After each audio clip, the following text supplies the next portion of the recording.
இந்த அரசாங்கம் இதுக்கு முதல் ஆட்சி செய்த அரசாங்கங்களை இனவாதிகள் என்று சொல்லுவார்கள். இது வடக்கு மக்களுக்கு நீங்கள் செய்யும் மிக பெரிய துரோகமாக தெரியவில்லையா? குறித்த வர்த்தமானி அறிவித்தல் மூலம் கோரப்பட்டுள்ள காணிகள் என்ன தேவைக்காக கோரப்பட்டுள்ளன என்பதையும் தமிழர் தாய நிலப்பரப்பில் இருக்கக்கூடிய கரையோர பிரதேசம் முழுவதையும் சுவீகரிக்கிறதுக்கான திட்டம் தான் நடக்கிறது. கோவணத்தோடு சென்ற மக்களிடம் ஆவணங்கள் கேட்கின்றீர்களா? அந்த அடையாளங்களை இல்லாமல் செய்து அவர்கள் பறிக்க போற ஒரு வேலை திட்டம் இன்றைக்கு இந்த அரசாங்கத்தால செய்து 27 விட தருவாரா அமைச்சர் இருக்கிறாரா? தாங்கள் தான் புனிதவர்கள் என்று சொல்லி இன்றைக்கு ஆட்சிக்கு வந்தவர்கள் தான் இந்த அநியாயத்தை செய்ய போகிறார்கள் என்றதை நான் பொறுப்போடு சொல்றேன். 5700 ஏக்கர் வரையான காணிகளை அவசரமாக சுவீகரிப்பதற்கான காரணம் என்ன என்பதையும் இது வெறுமனே தமிழர்களை குறிவைக்கிற ஒரு விஷயம் மட்டுமல்ல. இது ஒரு மிக முக்கியமான ஒரு காலகட்டத்தில் இந்த காணி சம்பந்தமான இந்த விடயத்திற்கான இப்பொழுது வர்த்தமானி மூலம் நீங்கள் வேண்டுமென்றால் எழுதி வையுங்கள். இது இன்றைக்கு வடமாகாணத்தை குறிவைக்கிற ஒரு விஷயம். இது கிழக்கு மாகாணத்துக்கும் போகும். இதனுடைய உள்நோக்கம் என்ன என்பதை அமைச்சர் இப்பொழுது சபைக்கு தெரிவிப்பாரா? இயற்கை நீதிக்கு முரணாக பறித்து அந்த காணிகள் அனைத்தையும் குடியேற்றங்களுக்கு பயன்படுத்த போகிறார்கள் என்று நான் பொறுப்போடு கூறுகின்றேன். உங்களுக்கு நன்றாக தெரியும், இன்றைக்கு இருக்கக்கூடிய நிலைமையிலே தமிழ் மக்களுடைய சனத்தொகை எடுத்துக்கொண்டால் தாயக நிலப்பரப்பில் என்றால் வடகிழக்கு தமிழர் தாய நிலப்பரப்பிலே வாழ்ந்து கொண்டிருக்கக்கூடிய தமிழ் மக்களுடைய சரிசமமான சனத்தொகை இன்றைக்கு வெளிநாடுகளுக்கு புலம்பெயர்ந்த தமிழ் மக்களாக வாழ்ந்து கொண்டிருக்கிறார்கள். அவர்கள் இந்த தீவை விட்டு வெளியேறின பொழுது அவர்களுடைய உயிர் அச்சுறுத்தல் காரணமாகத்தான் அவர்கள் வெளியேறினவர். அவர்களுடைய அனைத்து சொத்துக்களையும் விட்டு சில இடங்களில் பெரும்பான்மையான இடங்களிலே உண்மையிலே சட்டவிரோதமாக அந்தந்த நாடுகளுக்கு நுழைஞ்சதே சட்டவிரோதமாக நுழைஞ்சு அசைலம் கேட்குற அளவுக்கு தான் நிலைமை இருந்தது. ஆக இன்றைக்கு அந்த மக்கள் தமிழ் மக்களுடைய ஈழத்தமிழர்களுடைய சனத்தொகைன்ற அறவாசி இன்றைக்கு புலம்பெயர்ந்த தமிழ் மக்களாக வெளிநாடுகளில் வாழ்ந்து கொண்டிருக்கிறார்கள் என்றால் இந்த காணிகளுடைய சொந்தக்காரர்கள் எந்தளவு தூரத்துக்கு அந்த வெளிநாடுகளில் வாழ்ந்து கொண்டு திரும்ப முடியாத ஒரு நிலைமையிலே இருக்கிறார்கள் என்றதை நீங்கள் விளங்கிக் கொள்ளலாம். அது மட்டுமல்லாமல் அந்த வெளிநாட்டில் வாழுகின்ற மக்களுக்கு தங்களுடைய காணிகளை உறுதிப்படுத்த முடியாத ஒரு நிலைமையும் கணிசமாக இருக்கு. அது இதுக்கு முதல் இருந்த அரசாங்கங்கள் ஏற்றுக்கொண்டு உண்மையிலே இந்த போர் காலத்திலே அந்த வெளிநாட்டில் வாழுகின்ற மக்களுடைய காணிகளிலே சட்டவிரோதமாக அவர்களுடைய அந்த காணிகளில் குடியேறி இருந்த இங்கே வாழ்ந்து கொண்டிருந்த மக்கள் பிரிஸ்கிரிப்ஷன் ரைட்ஸை கிளைம் பண்ண முடியாத வகையில் அந்த சட்டத்தை தடுத்து வச்சிருந்தது. ஏனென்றால் அந்தளவு தூரத்துக்கு அந்த புலம்பெயர்ந்த தமிழ் மக்களுடைய காணிகளுக்கு பாரதூரமாக அநீதிகள் நடைபெறும் என்ற அடிப்படையில் தான் அதெல்லாம் நிப்பாட்டப்பட்டிருந்தது. அந்தளவு தூரத்துக்கு ஒரு பிரச்சனை இருந்ததே. இந்த அரசாங்கம் இதுக்கு முதல் ஆட்சி செய்த அரசாங்கங்களை இனவாதிகள் என்று சொல்லுவார்கள். அவர்களே அதை விளங்கி கொண்டு அதை தடுத்து நிப்பாட்டினார்கள். அந்தளவு தூரத்துக்கு ஒரு பிரச்சனை இருக்கின்றதை விளங்கி கொண்டார்கள். இன்றைக்கு இந்த அரசாங்கம் பயங்கரவாத தடுப்பு சட்டத்தை நீக்காமல் பயங்கரவாத தடுப்பு சட்டத்தை அமுல்படுத்தி கொண்டிருக்கிறார்கள். அப்படிப்பட்ட ஒரு சூழலில் அந்த காணி உரிமையாளர்கள் இங்கே இந்த 3 மாசத்துக்குள்ளே தங்களுடைய காணிகளை உறுதிப்படுத்த முடியாத ஒரு நிலைமை தான் இன்றைக்கு இருக்கின்றது. அது மட்டுமல்ல, இது புலம்பெயர்ந்த தமிழ் மக்களை பற்றி கதைக்கிறோம். இங்கே வடகிழக்கிலே தமிழர் தாயகத்தில் வாழுகின்ற மக்களும் கூட அவர்களுக்கும் கூட கணிசமானோர் அந்த உரிமையை கோரக்கூடிய நிலையிலே இருக்கக்கூடிய இடத்திலேயும் அவர்கள் பல தடவைகள் இடம்பெற வேண்டி மல்டிபிள் டிஸ்பிளேஸ்மெண்ட்ஸ் போர் காரணத்தினால எத்தனையோ தடவைகள் தங்களுடைய அனைத்து சொத்துக்களையும் விட்டு ஓட வேண்டி வந்தது.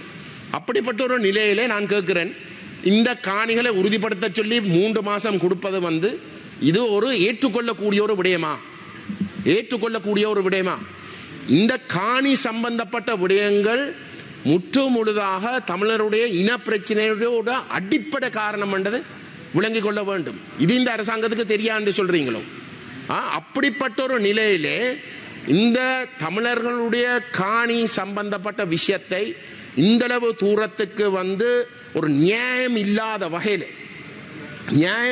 வகையிலே ஒரு கெசட் மூலமாக 3 மாச காலாவசத்தை வழங்கி அவர்கள் இதை உறுதிப்படுத்தாவிட்டால் அது அரசு காணியாக பிரகடனப்படுத்த போகிறார்கள் என்று சொல்வது திட்டமிட்ட வகையில் வந்து அந்த காணிகள், அந்த மக்களுடைய காணிகள் அனைத்துமே வந்து தாங்கள் பறித்து, சட்டவிரோதமாக பறித்து, இயற்கை நீதிக்கு முரணாக பறித்து அந்த காணிகள் அனைத்தையும் வந்து குடியேற்றங்களுக்கு பயன்படுத்த போகிறார்கள் என்று நான் பொறுப்போடு கூறுகின்றேன்.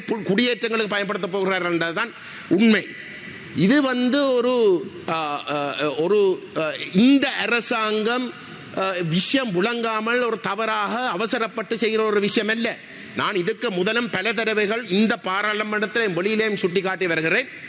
இன்றைக்கு வடகிழக்கிலே இருக்கக்கூடிய இராணுவம் மற்றது முப்படைகள் முழுக்க அங்கே வாழுகின்ற தமிழ் மக்களை எதிரி என்ற கண்ணோட்டத்திலே தான் அவர்களை பார்க்கிறார்கள். அந்த வகையிலே இந்த அரசாங்கமும் மட்டுமில்லை, இதுக்கு முதல் இருந்த அரசாங்கங்களும் அந்த தமிழ் மக்களுடைய உரிமைகளை அவர்கள் அங்கீகரிக்க தயார் இல்லை என்றால் அந்த மக்கள் எதிர்காலத்திலேயும் ஒரு 30 வருஷமாக ஆயுத ரீதியாக போராடி அந்த போராட்டம் மௌனிக்கப்பட்டிருந்தாலும் கூட எதிர்காலத்திலேயும் அந்த மக்களுடைய உரிமைகளை அங்கீகரிக்க தயாரில்லை என்றால் அந்த மக்கள் திரும்பவும் சில வேளையில வந்து போராடுவதற்கு முயற்சிக்கலாம் என்ற காரணத்தினாலே, அந்த பயத்தாலே திட்டமிட்ட வகையில வந்து இந்த கரையோர பிரதேச அனைத்தையும், தமிழர் தாய நிலப்பரப்பில் இருக்கக்கூடிய கரையோர பிரதேசம் முழுவதையும் சுவீகரிக்கிறதுக்கான திட்டம் தான் நடக்கிறது. அது எந்த அடிப்படையில் என்றால், முதல் போர்க்காலத்திலே அந்த மக்களுக்கு கடத்தொழில் செய்ய முடியாத ஒரு நிலைமையை ஏற்படுத்தி முற்று முழுதாக ஒரு பொருளாதார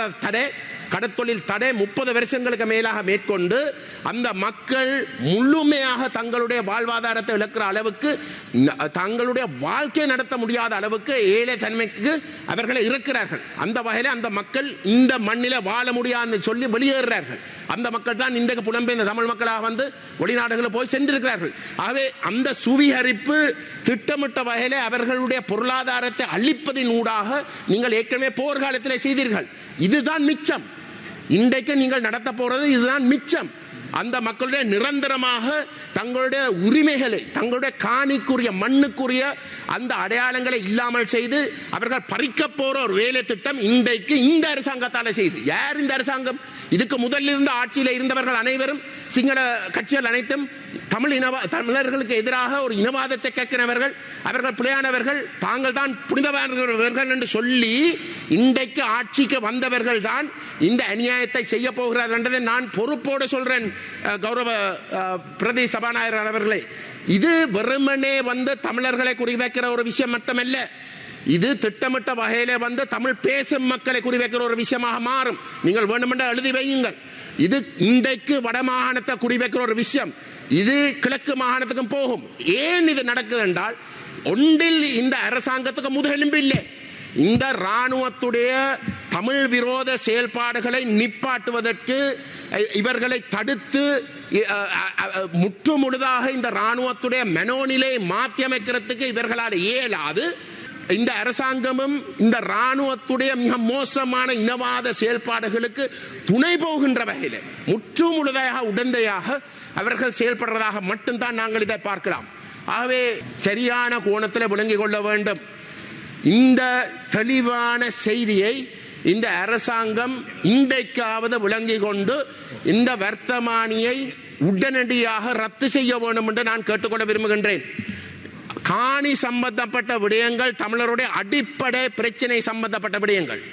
இதில் வந்து தமிழ் தலைவர்களோடு ஒரு இணக்கப்பாட்டுக்கு வராமல் ஒரு தலைபட்சமாக நீங்கள் இதை செய்தீர்களாக இருந்தால், நீங்கள் திரும்ப வந்து வடக்கிலேயும் கிழக்கிலேயும் இருக்கக்கூடிய தமிழ் மக்கள், நான் கூடுதலாக சொல்றேன் தமிழ் பேசும் மக்கள் என்று, இந்த தமிழ் பேசும் மக்களுக்கும் தெற்கிலே இருக்கக்கூடிய சிங்கள மக்களுக்கும் இடையிலே வரக்கூடிய நல்லிணக்கத்துக்கு நீங்கள் முற்றுப்புள்ளி வைக்கின்ற ஒரு விடயமாகத்தான் இதை பார்க்க வேண்டும். நீங்கள் இதை வாபஸ் பெராட்டி, நீங்கள் அந்த மக்களுக்கும் தெற்கில வாழுகின்ற சிங்கள மக்களுக்கும் வரக்கூடிய நல்லிணக்கத்துக்குரிய வாய்ப்புகளே முற்றுமுழுதாக இருக்கின்ற வகையில் தான் நீங்கள் இந்த செயல்பாடுகளை முன்னெடுக்கிறீர்கள் என்றதை நான் இன்றைக்கு எச்சரிக்க விரும்புகின்றேன். தயவு செய்து இதை நீங்கள் ஒரு சின்ன விஷயமாக எடுத்துக்கொள்ளாதீர்கள். காணி என்றது ஒரு இனத்துடைய, ஒரு மனுஷருடைய அடிப்படை தேவை. நீங்கள் அதில் நீங்கள் முற்று முழுதாக ஒட்டுமொத்த தமிழினத்தையும் வந்து நீங்கள் எதிரியாக்க போறீர்கள் என்பதையும் நான் திட்டவட்டமாக சொல்ல விரும்புகின்றேன். தயவு செய்து இந்த அரசாங்கம் அந்த வர்த்தமானியை உடனடியாக வந்து ரத்து செய்ய வேண்டும் என்று கேட்டுக்கொள்கின்றேன். வடக்கில் கரையோரத்தில் மக்களுடைய காணிகளை அபகரிக்கும் செயல் இடம்பெறுகின்றதா? அதன் செயலாக 2025-28 2430 இலக்க வர்த்தமானி மூலம் Yazhpanam 3669 acre, Mullaitivu 1703 acre, Kilinochchi 515 acre, Mannar 54 acre, 5941 மொத்தம் ஏக்கர் காணி நிர்ணய கட்டளை சட்டம் 5 பிரிவில் அரச காணிகளாக அபகரிப்பதற்கு நடவடிக்கை எடுக்கப்பட்டுள்ளது. குறுகிய காலத்தில் உரிய பதிவுகள் செய்யப்பட வேண்டும், இல்லாவிட்டால் அந்த மக்களிடமிருந்து பறிக்கப் போகின்றீர்களா? இது வடக்கு மக்களுக்கு நீங்கள் செய்யும் மிக பெரிய துரோகமாக தெரியவில்லையா? அந்த மக்கள் 2009 இடம்பெயரும் போது எதனையும் கொண்டு செல்லவில்லை. அப்போது இனவாதத்தின் கொடூரம் நடந்தது. கோவணத்தோடு சென்ற மக்களிடம் ஆவணங்கள் கேட்கின்றீர்களா? ஏற்கனவே கொடுமை செய்த இனவாத அரசுகளை நீங்களும் பின்தொடர்கின்றீர்களா? வடக்கு கிழக்கு மக்களுக்கு துரோகம் செய்ய வேண்டாம். தயவு செய்து வர்த்தமானியை வாபஸ் வருங்கள் என்று கேட்டுக்கொள்கின்றேன். வடக்கு கிழக்கிலே வாழுகின்ற தமிழ் மக்களுடைய காணிகள் பலது இப்பொழுதும் இராணுவ முகாம்களாக இருக்கின்றது. இராணுவத்தினுடைய வசம்தான் பெரும்பாலான காணி துண்டுகள் இருக்கின்றன. வடக்கு கிழக்கிலே பெரும்பகுதியான இடங்களில் மக்கள் இப்பொழுதும் அகதிகளாக தனியார் வீடுகளிலும் முகாம்களிலும் வாழ்கிறார்கள். அவருடைய சொந்த நிலங்களில், குறிப்பாக பலாலியில் கூட அவருடைய சொந்த நிலங்களில் வாழ முடியாதவாறு 3000 ஏக்கருக்கு மேற்பட்ட காணிகள் இராணுவத்தால் பிடித்து வைத்திருக்கப்பட்டு அவர்கள் வெவ்வேறு இடங்களில் அந்த மக்கள் இப்பொழுதும் குடியேறி வாழ்ந்து கொண்டிருக்கிறார்கள். கிளிநொச்சி நகரப்பகுதியிலே கிட்டத்தட்ட 41% காணிகள் இராணுவ வசம் உண்டு. 1956களில் 70கள் வரை அனுராதபுரத்திலிருந்து 26,000 தமிழ் குடும்பங்கள் வெளியேற்றப்பட்டார்கள். அவர்கள் மீள்குடியேற்றம் செய்யப்படவில்லை. இவ்வாறு காணிகள், சொந்த காணிகளை விட்டு, தங்களுடைய நிலங்களை விட்டு அகதிகளாகவும் முகாம்களிலும் மக்கள் வாழுகின்ற இந்த காலகட்டத்திலே நான் கமத்தொழில், கால்நடை வளங்கள், காணி மற்றும் நீர்ப்பாசன அமைச்சர் கௌரவ KD லால்காந்த அவர்களை கேட்பதற்காக, ஒன்று, வடக்கு கிழக்கு மாகாணங்களில் உள்ள தமிழர்களின் பூர்வீக நிலங்களை சுவீகரிப்பதற்காக 2025-3-28 24-30 இலக்க வர்த்தமானி முன்னறிவித்தல் வெளியிடப்பட்டுள்ளதை அமைச்சர் அறிவாரா?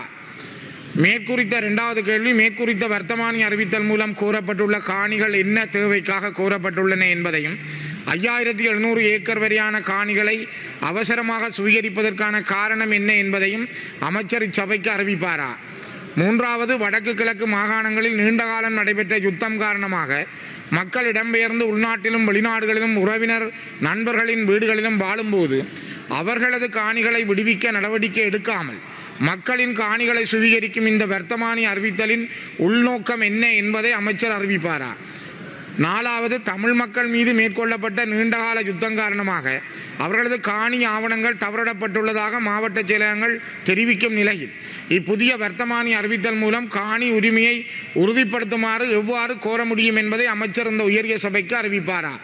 ஆகவே கௌரவ சபாநாயகர் அவர்களே, இது ஒரு மிக முக்கியமான ஒரு காலகட்டத்தில் இந்த காணி சம்பந்தமான இந்த விடயத்திற்கான இப்பொழுது வர்த்தமானி மூலம் யாழ்ப்பாண மாவட்டத்தில் கூடுதலான காணிகளும், கிளிநொச்சி, மன்னார், வவுனியா, முல்லைத்தீவு மாவட்டங்களிலும் காணியை சுவீகரிப்பதற்கான வர்த்தமானி அறிவித்தல் வெளிவந்திருக்கிறது.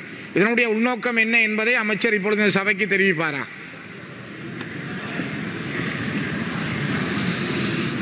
கௌரவ சபாநாயகர் அவர்களே, அமைச்சர் இருக்கிறாரா? இதுக்கு பதிலளிப்பாரா? 27/2 விட தருவாரா? அமைச்சர் இருக்கிறாரா? ගරු අමාත්‍යතුමා, 32 ප්‍රශ්නයට ගරු ශ්‍රීධරන් මන්ත්‍රීතුමා කුෂිකර්ම ඇමතුමා දැනුම් දීලා තිබෙනවා. සතියක් කල් ඉල්ලනවා කියලා මේ. இது போன்ற செய்திகளை தெரிந்து கொள்ள சமூகம் நியூஸ் சேனலை சப்ஸ்கிரைப் செய்து அருகில் உள்ள பெல் பட்டனை கிளிக் செய்யுங்கள். மேலும் இது போன்ற செய்திகளை உடனுக்குடன் தெரிந்து கொள்ள சமூகமீடியா.com என்ற இணையதளத்தின் வாயிலாகவும் எங்களுடன் இணைந்திருங்கள்.